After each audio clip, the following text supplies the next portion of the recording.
On les a vu comment Obama, écoute-moi, je te dis. On ne sort pas du débat. Non, on ne sort pas du débat. Nous sommes même dans le débat. Oui, c'est-à-dire, vous avez quand même des photos sur les Facebook, non? Oui. Très bien. Monsieur Obama, on prend calmement votre tête avec Photoshop et on colle sur le corps d'un autre monsieur qui a à peu près ta corpulence, qui est nu, et on dit voilà Obama qui est dans une chambre d'hôtel, il vient de sodomiser un enfant de 10 ans. Entre-temps, on a pris l'enfant de 10 ans qui est là à côté également, nu, et on te colle son corps, parce que tu es un homme public, et les gens commencent à t'insulter sur Facebook. Je suis en train de faire comprendre que, en réalité, les réseaux sociaux ont échoué dans notre pays.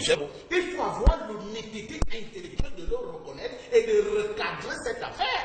Vous avez parlé tout à l'heure des États-Unis, de la France, de l'Angleterre. C'est à cela que servent les réseaux sociaux dans ces pays? Non, c'est pas possible. Il y a trop de manipulation, d'instrumentalisation dans les réseaux sociaux. Et comme nous sommes un peuple qui vient de connaître cette nouvelle de manipulation, et il y a des esprits qui ne sont pas aussi avisés que toi, Ernest Obama. Si je vous dis, Ernest Obama, je ne te le souhaite pas, mais si on fait ce genre de montage sur vous, et il y en aura beaucoup, et il y en aura qui vont croire, et il y en aura qui vont croire, alors que ça n'a jamais été vrai. Attention aux rats qui seront dans les réseaux sociaux. Je veux préciser ma pensée. Je condamne ceux qui insultent sur la toile. Je condamne ceux qui font des montages sur la toile. Je condamne ceux qui ont filmé cet homme politique pour balancer sur la toile. Mais ce que je dis, et là où Parfait visiblement ne veut pas comprendre de manière consciente, c'est qu'un homme politique doit avoir des égards. Parfait a ici. Tout le monde sait que s'il n'y avait pas eu le problème Nafissatou Diallo, Dominique Strauss-Kahn serait devenu président de la République française. Tout le monde sait que M. Barack Obama est devenu sénateur parce que 2 mois avant, on a découvert que son principal challenger, qui avait d'ailleurs tous les faveurs des pronostics, on s'est rendu compte qu'il a trompé sa femme 10 ans un peu auparavant. Je viens de te prendre l'exemple de ce monsieur, le candidat à l'élection sénatoriale aux États-Unis. C'est pour dire quoi? C'est pour dire que, parfait ici, tu es devenu journaliste, pourquoi?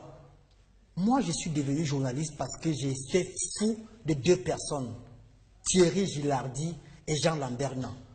Je suis certain que si j'avais vu Jean Lambert Nan nu, je n'aurais pas adoré le journalisme. Ça devait être une erreur, parce que ça pouvait être un montage. Ça pouvait être un montage. Oui, moment, laissez-moi. Et vous voyez que vous allez donc rater votre objectif par rapport à un montage. Parfait ici. Pourquoi on retrouve Jean Lambert dans nu sur Facebook? Je dis que ça prend quelques minutes. C'est-à-dire, moi je connais des gars, des rats. Je dis que. Non, Obama, vous pouvez encore rire. Parce que cela ne. Je souhaite que ça ne vous arrive pas. Je dis Jean Lambert, non, pour qui j'ai beaucoup de respect. Pour qu'ils se retrouvent nus d'ici l'après-midi sur Facebook. Et il y a des gars qui sont là, dans nos laboratoires, là, qui ne font que ça. Avec son téléphone, dans sa chambrette, parce qu'il a eu du mal à manger du haricot, de la bouillie ce matin, et dit je vais faire la peau à Jean Lambert. Et il balance un montage de cette envergure. Et je dis, pour toi, peut-être tu as du recul, Ernest Obama, tu sauras que ici, c'est un montage. Ça ne peut pas être Jean Lambert. Mais je vous dis, il y a malheureusement des esprits qui n'ont pas la même hauteur que toi, qui vont, donc Jean Lambert était comme ça, c'était un satan, un diable, un sataniste, et pourtant je l'adorais, et vraiment, alors qu'un monsieur, dans sa chambre des égouts, vient de lyncher Jean Lambert, non, dans un montage. C'est ce que je veux faire comprendre, Ernest Obama. Je parle en français facile. Les réseaux sociaux au Cameroun sont devenus des objets de lynchage. Et je vous dis, je le répète, ce qui est arrivé à ce monsieur homme politique ce matin, hier soir, peut arriver à n'importe quel homme politique de ce pays. Attendons, les jours qui arrivent là vont nous donner raison. On va revenir sur ce plateau. Je veux que, avant que, comme on est sur la même thématique, parfait ici, pour qu'on se comprenne bien, la problématique qu'on a aujourd'hui, elle a 2 étapes, ou alors elle a 2 sous-ensembles, si vous voulez qu'on parle comme en mathématiques. La première étape, c'est celle relative à la publication. Doit-on publier les photos des gens nus sur la toile? C'est même interdit. Doit-on médire des gens sur la toile?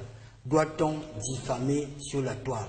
Doit-on insulter, conspuer, dénigrer sur la toile? À ce niveau, nous sommes tous d'accord et on condamne avec la dernière énergie.